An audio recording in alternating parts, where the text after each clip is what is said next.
तो जॉना जो रहती है ऐसा चाकू फेंकती है कि जाके इज़ाक के मफिन में घुस जाता है।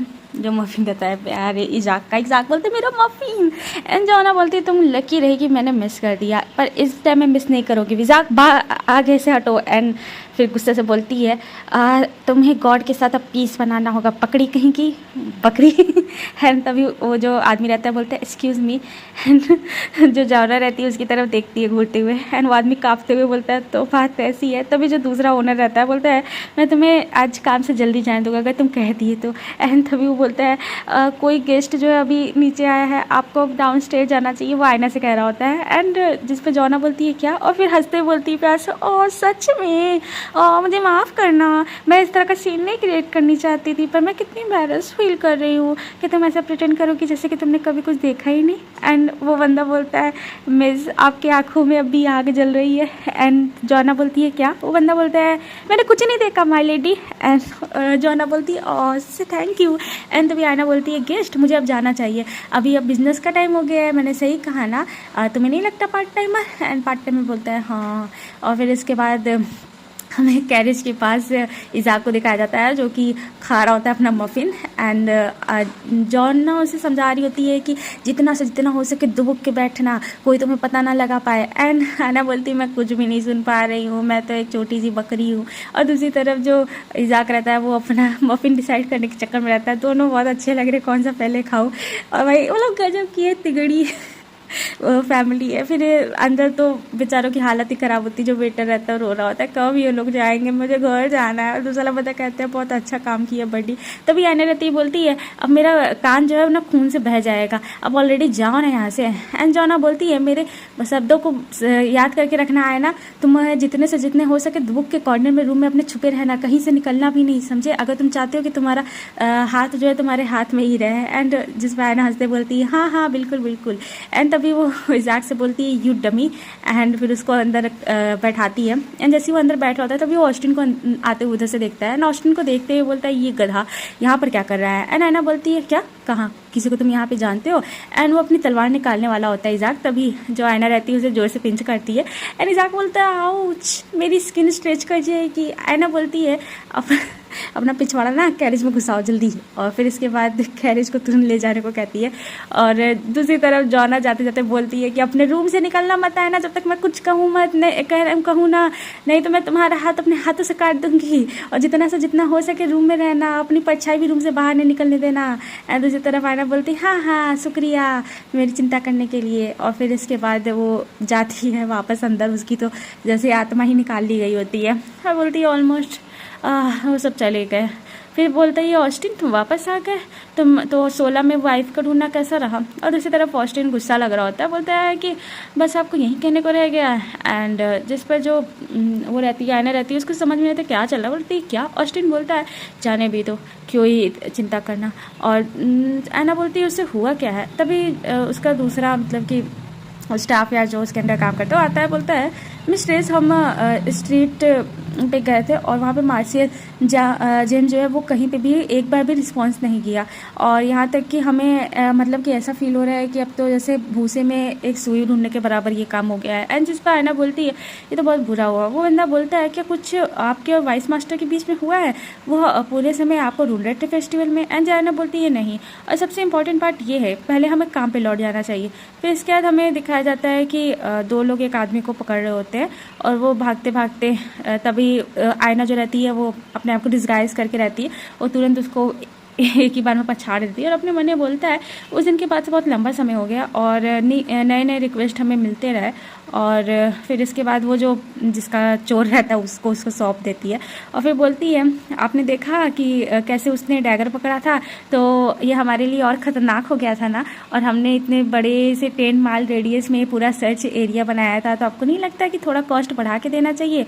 और सबसे बड़ी बात हमारे 1 पर्सन इंजर हो चुका है, तो टोटल एक्सपेंसेस में बॉडी को जो हार्म पहुंचा है उसके साथ 100 एक्स्ट्रा गोल्ड कॉइन बनते हैं। एंड जिस पर जो वो उनका कस्टमर रहता है बोलता है तुम तो देखने में काफ़ी अच्छे लग रहे हो, ढंग से चल रहे हो। एंड तभी जो आयना रहती है वो पीछे से इशारा करती है एंड उसका एक बंदा नीचे गिर जाता है, अपना पैर पकड़ के रोने लगता है। आयना बोलती है देखो देखो मैंने कहा था ना। और फिर मैं अपने मन में बोलती है जैसे मैं नॉर्मली पैसे बनाती हूँ वैसे बना रही थी। और फिर इसके बाद क्या बोलते हैं, आयना काफ़ी गुस्से में लगती है और बोलती है तुम लोग को ऐसा लग रहा है कि तुम लोग को बहुत अच्छा मार पड़ना चाहिए तुम्हारा दिमाग सही करने के लिए। क्या मतलब इतनी मुसीबत में पड़ने का, जब हम अपने इतने मेहनत से कमाए हुए पैसे जो इतनी आसानी से उड़ा देते हैं। एंड जिस पर जो एक उसका बंदा रहता है, एक बोलता है मिस्ट्रेस क्या मैं अपना एक बटन खोलूँ? एंड तभी जो आयना रहती बोलती निकल जाओ यहाँ से सब।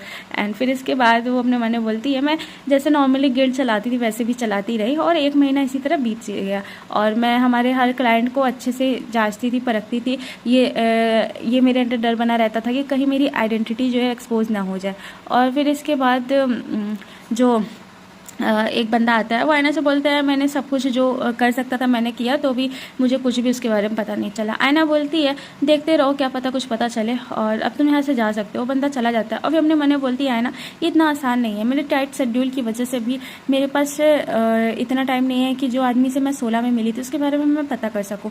और फिर हमें क्लैवियन के बारे में दिखाया जाता है। इसका नाम ठीक है प्रोनाउंस करना थोड़ा वो है मुश्किल है, तो कहीं ना कहीं चेंज हो जाएगा। क्लैवियन है और पिछले मैंने क्या बुलाया था मुझे याद नहीं, तो क्लैवियन के बारे में सोचता है और सोचती है। और फिर अपने मन में बोलती है मुझे तो अब उसका फेस भी याद नहीं है, कितना सुंदर आदमी था जिससे मैं 16 में मिली थी।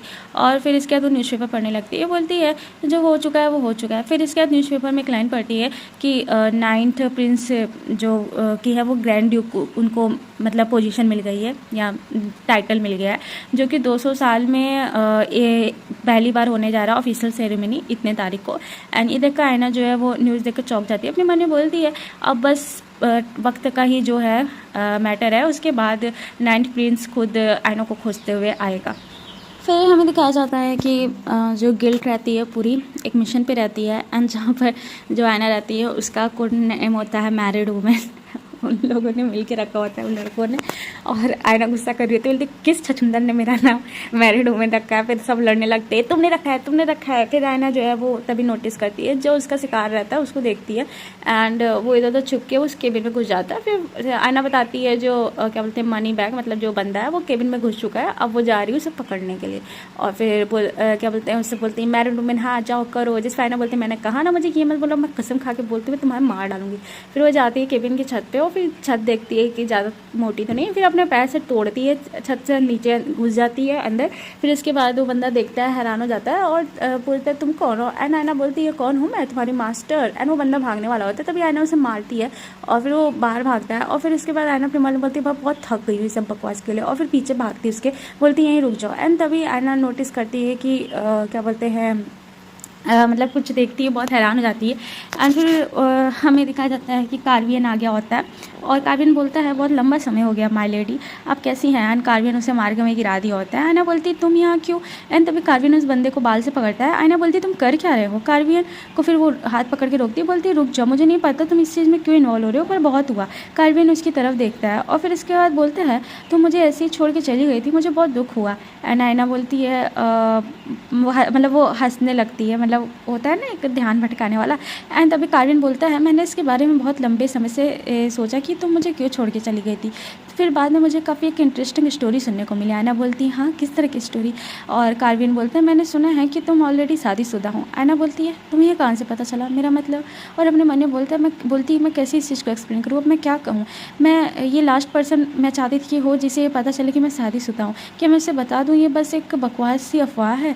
एंड तभी उसको जो कान में लगाई रहती है कम्युनिकेटर उस पर आवाज़ आती है मैरिड वुमेन कि आपको वो मनी बैग मिला, मतलब वो बंदा। एंड जिस पर आयना बोलती है हाँ वो मुझे मिल गया, मैं केबिन के बाहर पेड़ पे इसको बांध दे रही हूँ आके से ले लो।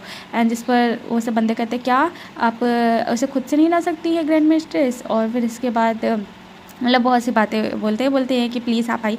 और दूसरी तरफ आयना एकदम तंग आ जाती है, वो क्या बोलते हैं जो भी कम्युनिकेशन डिवाइस रहता है उसे उतारती है। फिर बोलती है कार्वियन से मुझे फॉलो करो, मैं बहुत सारी बातें करनी है। फिर इसके बाद जो कार्वियन रहता है बोलता है हैंकल ये तुम्हारे हस्बैंड का सरनेम है ना? आयना बोलती तुम्हें कहाँ से पता चला? एंड कार्विन बोलता है डरने की ज़रूरत नहीं है, तुम्हारा सीक्रेट मेरे साथ सेफ़ है। आयना बोलती है क्या, कैसे मैं तुम पे ट्रस्ट करूँ? कार्विन बोलता है उसके बदले तुम मेरे साथ डेट पे चलोगी ना? Of course. एंड अभी काफ़ी अच्छा वक्त है, तुम्हें नहीं लगता क्यों ना हम यहाँ पे इस रास्ते पे साथ में वॉक करें? एंड दूसरी तरफ आयना अपने मन में बोलती है कितना बड़ा खिलाड़ी है। और जो कार्विन रहता बोलता है मैं तुम्हें धोखा नहीं देना चाहता हूँ, मैं बस मिसेस हैंकल को सेड्यूस करने की कोशिश कर रहा हूँ। दूसरी तरफ आयना उसकी तरफ अट्रैक्ट भी हो रही होती है, अपने मन में बोलती है ये आदमी कितना खतरनाक है बहुत तरीक़ों से, और ऐसा लग रहा है कि जब उसे पता चला कि मैं शादीशुदा हूँ तो वो बहुत डिसअपॉइंटेड फील कर रहा है। क्या वो अभी मुझे पसंद करता है? कितनी अजीब सी बात है, मैं पागल हो ही जा रही हूँ। और क्या वो अगर लोग हमें इस तरह से देख ले और हमें रिपोर्ट कर दे तब उसी समय गेम ख़त्म हो जाएगा। एंड तभी जो क्या बोलते हैं कार्विन रहता है वो आयना को पकड़ता है और फिर बोलता है सब कुछ भूल जाओ, बस मुझ पर फोकस करो। एंड आयना अपने मन में बोलती है क्या ये सच में सही रहेगा मेरे लिए इस आदमी पे ट्रस्ट करना? दूसरी तरफ हमें ऑस्टिन को दिखाया जाता है और बोलता है वो लेट हो गई है। तभी क्या बोलते हैं वो ऑस्टिन आयना के बारे में सोचने लगता है। फिर इसके बाद नीचे से आवाज़ आती है वाइस मास्टर क्या ये बुरा टाइम है? एंड जिस पर जो ऑस्टिन रहता है बोलता है अंदर आ जाओ। फिर एक बंदा जो है कोई सामान लेके अंदर आता है, बोलता है जो आपने मंगाया था मैं ले आया हूँ। वो ऑस्टिन बोलता है बहुत अच्छा काम किया, शुक्रिया। वो बंदा बोलता है कोई बड़ी बात नहीं है। और वैसे ये है क्या, इतना लाने में इतना मुश्किल हुआ था। इवन जिस पर्सन ने मुझे ये दिया तो वो भी ऐसे ऐड कर रहा था कि अगर किसी और को ये पता चल जाएगा मतलब ये चीज़ किसी और के हाथ में चले जाएगा बहुत मुसीबत हो जाएगी। ऑस्टिन बोलता है ये बस हम दोनों के बीच में रहेगा। वो बंदा बोलता है ठीक है वाइस मास्टर। फिर ऑस्टिन उस बंदे को जाने को कहता है और उसके जाने के बाद वो अपने मन में बोलता है कि अगर ये किसी और के हाथ में लगा या किसी और को पता चला तो बहुत बड़ी प्रॉब्लम हो जाएगी। उससे मतलब कि उससे जो बोरिया रहता है जो भी रहता है उसके अंदर एक आइटम होता है जो कि किसी कॉमनर के हाथ में नहीं जा सकता है। बेसिकली वो इम्पीरियल रजिस्ट्री है नोबेलिटी को लेके। उसमें बहुत बड़े बड़े जो हाउसेस हैं पावरफुल हाउसेस हैं क्या बोलते हैं उनके नाम दर्ज है। इवन अगर ये मतलब कि किसी को दुश्मन बनाने के लिए भी काबिलियत रखते हैं। और यहाँ तक कि जिसकी भी शादी हुई है अरेंज मैरिज उसके बारे में सब कुछ लिखा है। और ऐसे पावर हाउसेस अरेंज मैरिजेस तो वो सोचते हैं कि जो रिक्वेस्ट इन लोगों को मिला था वाइफ को ढूंढने को लेकर कहीं किसी नोबल पर्सन ने या रॉयल्टी ने नहीं दिया था ना। और क्या बोलते हैं इस बारे में वो सर्च करने लगता है। और फिर इसके बाद दूसरी तरफ जो आयना और कार्विन रहते हैं तो उन लोग साथ में हाथ डाल के जा रहे थे वॉक पे। और कार्विन बोलता है तुम मुझे अपना रियल नेम बता नहीं सकती हो, मुझे ऑलरेडी तुम्हारा सीक्रेट पता है और मैं तुम्हारा नाम तुम्हारे मुंह से सुनना चाहता हूँ। एना बोलती है वेल तुमने भी मुझे अपना नाम नहीं बताया। एंड कार्विन बोलता है हम ऑलरेडी बाय कोइंसिडेंट से कितनी बार मिल चुके हैं अभी तक, तुम्हें नहीं लगता कि हमें एक दूसरे को नाम से पुकारना चाहिए? आयना बोलती है कोइंसिडेंट, ये क्या सच में कोइंसिडेंट है? तुम पता नहीं कि मुझे जाने पहचाने से लग रहे हो। एंड कार्विन बोलता है क्या हो अगर मैं तुमसे बोलूँ ये कभी कोइंसिडेंट था ही नहीं?